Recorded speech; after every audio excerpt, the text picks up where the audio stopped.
Good morning, everyone. We welcome you all here this morning for what we believe to be will be an important and informative hearing. We welcome all of you who are here in the audience. The rules are pretty clear here. We're glad to have you here. There'll be no protesting in here other than and we'll be subject to the usual rules and met with zero tolerance, arrest and banning from the committee. There are people suffering from this right now who made that mistake early on, but haven't been back since. And we, like I said, enjoy having everybody here, but this is business in the United States that needs to be conducted uninterrupted. So today, what we bring to you, the distinguished ranking member and I have worked hard to identify areas that really need to be probed. And today we're going to probe arguably one of the most difficult and frustrating places on the planet, and that is Africa, and specifically Eastern Africa. All of us here know that the United States has a clear national security and economic interest in the East and East Africa and the Horn of Africa region. The region borders key maritime trade routes through the Red Sea and Gulf of Aden and hosts a significant U.S. military presence at our base in Djibouti. The U.S. also conducts robust counterterrorism operations, largely focused on Somalia in partnership with Kenya and others in the region. But in recent years, violent conflicts in Ethiopia, Sudan, and Somalia have destabilized the region. These conflicts provide fertile ground for violent extremist groups like Al-Shabaab, ISIS, and the Houthis. They enable malign actors like China, Iran, and Russia, and devastate local populations and U.S. national security alike. Sudan in particular is a crisis too few Americans recognize as the world's deadliest ongoing conflict. The Sudanese people are enduring atrocities on a staggering scale, genocide in Darfur, mass displacement, and famine across multiple regions. Sudan is a hotbed of instability and a direct threat to U.S. national security interests. There are no good options or easy outcomes, but that only heightens the need for U.S. attention and leadership. Over the last 4 years, the U.S. reactions to this crisis and many others on the continent were fragmented, reactive, and ineffective. President Trump and this administration have already acted to better protect U.S. national security in the region. In President Trump's first term, his administration engaged in talks with Kenya over a potential free trade agreement, a first for sub-Saharan Africa. And now Secretary Rubio and other senior officials have ramped up engagement and confronted threats from al-Shabaab and the Islamic State head-on. But these efforts cannot be siloed. They must be part of a broad strategic effort to protect American interests in Africa while also protecting the U.S. taxpayer's pocketbook. That means being clear-eyed about our potential and existing partners in the region. In many cases, these governments are not wholly legitimate, which raises the question of whether engagement is worth the cost. Take, for example, South Sudan. Its government exists based on a peace agreement that its signatories routinely violate. The U.S. played a central role in the country's creation, a legacy that has carried a financial cost well above $10 billion in assistance since independence in 2011. Yet the returns on this investment in terms of securing a sustainable peace and a functional state are marginal at best and arguably diminishing. Additionally, Ethiopia, Kenya, and Uganda each face serious domestic challenges that severely limit what U.S. investment can do. This fact, unfortunately, demands our restraint. Many African nations maintain troubling ties with China, including key national security partners. Just last month, President Ruto declared that Kenya, a major non-NATO ally, and China are co-architects of a new world order. That's not just alignment to China, it's allegiance. I submit for the record the text of that speech. I'm going to enter it in the record at the conclusion of the hearing that describes this. Relying on leaders who embrace Beijing so openly is an error. It's time to reassess our relationship with Kenya and others who forge tight bonds with China. And it isn't just an embracement of China, but also the, quote, new world order, end quote. Still, there are countries where meaningful engagement is possible, but only with sober judgment and clear-eyed realism. We must stop building U.S. policy in Africa around individual leaders and instead focus on strengthening institutions, expanding private sector ties, and empowering the region's young and dynamic populations. We hold this hearing at a moment of profound urgency, but also real opportunity. By tailoring our strategy and spending to align with the potential of our partners in the region, we can build stronger partnerships that serve both Africa and U.S. national interests, ultimately making America safer, stronger, and more prosperous. I look forward to hearing from our witnesses today. With that, I turn to our distinguished ranking member, Senator Shaheen. Thank you very much, Mr. Chairman. Like you, I'm delighted that we are able to hold this hearing today. I want to welcome our witnesses, and I think there's a lot of agreement on both sides of the aisle about the importance of Africa to the United States and the need to engage more there. The United States does have a critical role to play on the continent. Just last month, Rwanda and the Democratic Republic of Congo signed a declaration of principles on ending a brutal 30-year war. It's not quite ended yet. However, it's a positive step, and it's the result of deliberate diplomatic work that's been carried out over many years on a bipartisan basis. Unfortunately, this administration's cuts to foreign aid programs have been very damaging when we look at what we need to do on the continent of Africa. While reports from the State Department indicate that life-saving aid continues to flow, what my staff that traveled to Africa 3 weeks ago saw on the ground was very different, and we have some pictures that they took from that trip. This is a clinic that was for an HIV/AIDS prevention site for girls in South Africa. Sadly, as you can see, it's been closed because all of the prevention activities around HIV/AIDS on the continent have been shut down. This is a photo also in South Africa of a clinic for vulnerable children, again, around addressing HIV/AIDS. It has also been shut down as the result of the stop in foreign assistance. This final picture is of a hospital in Angola where USAID used to provide ready-to-use therapeutic foods to address starvation and famine. And while there are still cans, those are formula, those are not the ready-to-use therapeutic foods. They're totally out of those. So I hope our witnesses today will talk about the impact that cuts to those life-saving aid programs have on the security not just of the people of Africa, but of the United States, because as we know, what happens there doesn't stay in Africa. We see the impact here in the United States. Rationing HIV drugs gives the virus a chance to mutate into drug-resistant strains.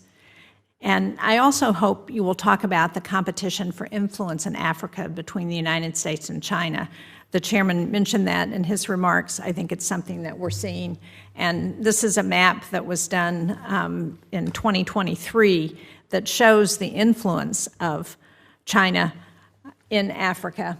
I wish we had the one that we had in the Armed Services Committee several years ago that compares China's impact in Africa to the United States, because they are eating our lunch there. And you can see the red is where the PRC has really put a focus on the countries in Africa. You can see the Chinese base in Djibouti. It shows the 2,000 military troops that are deployed in Africa by the Chinese, and 1,775 peacekeepers that support 4 UN peacekeeping operations, again, Chinese. So it is significant that we are not competing either militarily or diplomatically in Africa, and now on the foreign assistance front. One stark example of this is the Libido Corridor Project. It's a US-backed initiative that we've spent years developing and investing in. It would create a route for Central Africa's natural resources to flow east out to the Atlantic. Meanwhile, China has a competing railway project in Tanzania that would send these natural resources east out to the Indian Ocean. I think I said that wrong. It would send the resources west out to the Atlantic. It's in our interest and those of the people in the region for the United States to come out on top in these situations. One piece of legislation that has shown its value time and again is the Women, Peace and Security Act. This is legislation that passed with bipartisan support in both houses. It was signed into law by President Trump during his first term. Our armed forces have made great use of it, especially in AFRICOM. It gives us a real advantage over our Chinese competitors. And sadly, this is a program that Secretary Hegseth has decided to discontinue because he claims it's a DEI program, which is not. But where WPS authorities allow us to gather intelligence from women and families, we can counter violent extremism and we can advance our interests and deepen economic investment in East Africa and the Horn. So as you talk about the opportunities in the region, I hope you will lay out some of the economic and foreign policy tools we can use to achieve success. I look forward to hearing your thoughts. Thank you, Senator Shaheen. Appreciate that. We have two very distinguished witnesses with us today. We're going to start by hearing from Mr. Joshua Meservey, who is a senior fellow at the Hudson Institute, where he focuses on great power competition in Africa, African geopolitics, and counterterrorism. He was previously a research fellow for Africa at the Heritage Foundation, worked at the Atlantic Council's Africa Center for the U.S. Army Special Operations Command, and for Church World Service in Nairobi, Kenya. He is a returned Peace Corps volunteer who served in Zambia and extended his service there to work for the U.S. Centers for Disease Control and Prevention. Mr. Meservey holds a Master of Arts in Law and Diplomacy from the Fletcher School at Tufts University and a BA in History from the Templeton Honors College at Eastern University. Mr. Meservey, the floor is yours. Thank you. Chairman Risch, Ranking Member Shaheen, and members of the committee, thank you for the honor of testifying today and for your attention to an important region of the world.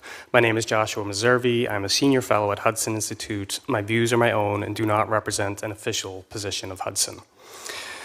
East Africa is important to the prosperity and safety of Americans. Because of its natural resources, large populations, and fast-growing economies, it has strong potential as a U.S. investment destination, a market for American goods, and for potential technological breakthroughs. The region's strategic importance is inescapable as well. It commands an important shipping choke point and lane through the Red Sea, which also has a dense concentration of submarine cables. It abuts Saudi Arabia and Yemen, and Djibouti hosts American, Chinese, and other military bases. As difficult as it already is, the security situation could easily worsen. Including Sudan, a conflict that is sowing instability, extracting an immense human toll, and providing opportunities for American competitors, the region could soon host 3 devastating wars if Ethiopia and Eritrea start fighting, and if South Sudan's leaders continue their brinksmanship. Meanwhile, Somalia's Islamist terrorist group al-Shabaab is retaking territory as the government in Mogadishu remains mired in corruption and dysfunction. In a bit of good news, for which the Trump administration deserves credit, the DRC-Rwanda détente is proceeding, though the progress is incomplete and reversible. Further instability will heighten the costs to the U.S. economy and the dangers to Americans in the region, and make it very hard for Washington to seize the opportunities there. Additionally, the U.S.'s primary geopolitical competitors, as well as friendlier but at times still challenging countries, are prioritizing the region. In Djibouti, China built a military base with a pier sufficient to host a Chinese aircraft carrier or nuclear submarine. By participating in anti-piracy patrols in the Gulf of Aden, its vessels have gained experience that could be used against Taiwan or in the South China Sea.